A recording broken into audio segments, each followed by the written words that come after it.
Assalamualaikum warahmatullahi wabarakatuh. Selamat pagi anak-anak. Bagaimana keadaannya hari ini? Baik ya, Alhamdulillah. Ya, pembahasan kali ini Ibu akan membawakan mengenai materi perubahan akibat interaksi antar ruang.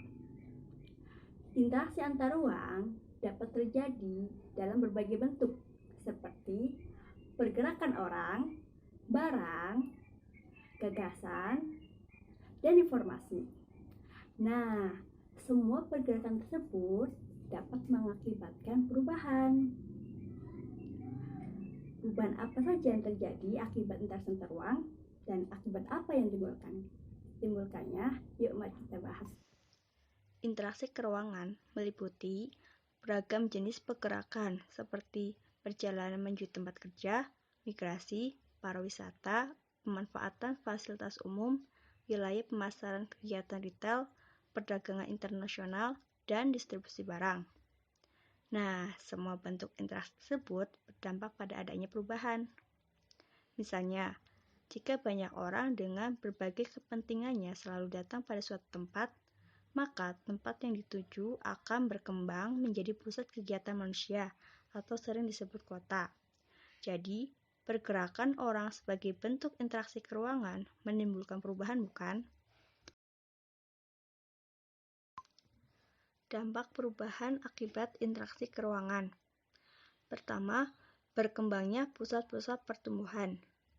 Pergerakan orang, barang, dan jasa pada suatu lokasi tertentu akan menimbulkan pemusatan aktivitas manusia pada lokasi tujuan. Pemusatan aktivitas tersebut kemudian membentuk daerah perkotaan.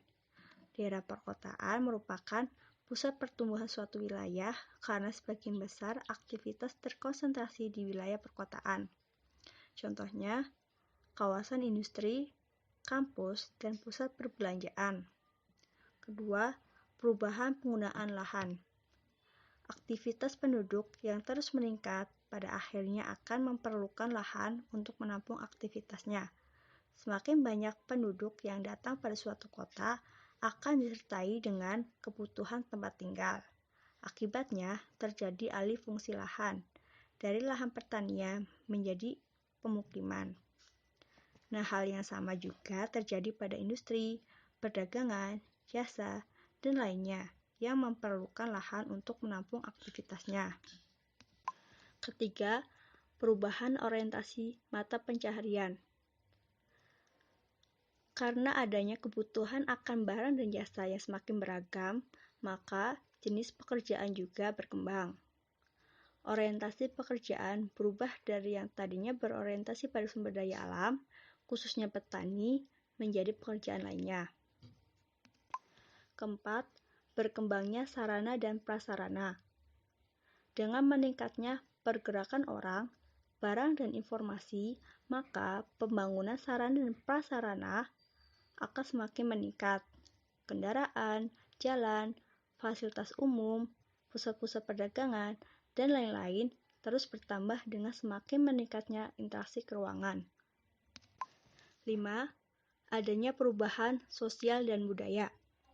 Perubahan sosial dan budaya pada saat ini tidak lagi hanya karena adanya pergerakan penduduk, tetapi juga karena adanya aliran informasi dari suatu daerah dengan daerah lainnya, bahkan antar negara atau benua yang jaraknya sangat jauh. Contohnya, gaya pakaian artis Korea ditiru oleh masyarakat Indonesia. 6. Berubahnya komposisi penduduk.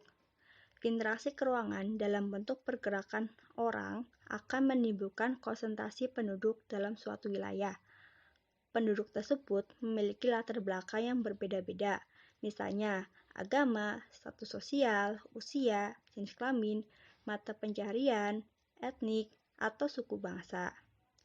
Akibatnya, komposisi penduduk berubah dari yang awalnya relatif sama menjadi beraneka ragam. Misalnya, sebagian besar beretnis Sunda, kemudian berkembang menjadi beragam. Sekian materi hari ini, semoga pembelajaran hari ini dapat bermanfaat. Kurang lebihnya mohon maaf. Assalamualaikum warahmatullahi wabarakatuh. See you next time.